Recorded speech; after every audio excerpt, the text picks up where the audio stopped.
Mga bro, mark your calendars, July 1, 2025. Dahil inaasahang ilulunsad na ang pinakaunang 124-meter landing platform dock o LPD na dagdag puwersa sa ating Philippine Navy.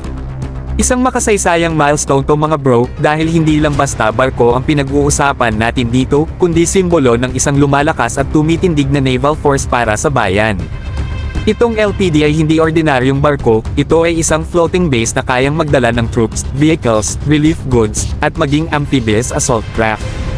In short, ito ang barkong hindi lang pangyera, kundi pang rescue at humanitarian missions din. Saan ka pa? Pang-all-around gamit na, pang-modernisado pa. At ang best part, naka-schedule ng e-deliver on time, walang delay, walang sablay. At hindi lang isa, mga bro. Yung pangalawang LPD ay inaasahang ilulunsad sa July 2, 2026. Ibig sabihin, sunod-sunod na ang upgrade sa ating naval capabilities.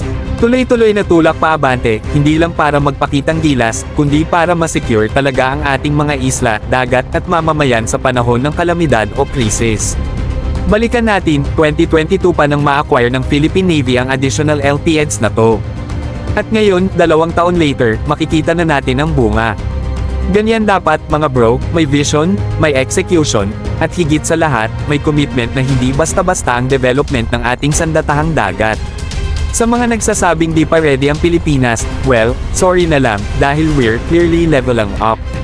Sa bawat bagong asset na dumarating, mas lumalawak ang reach at response ng ating Navy. Mas pinatatag ang amphibious operations, at mas pinapalakas ang kakayahan nating tumulong sa loob at labas ng bansa.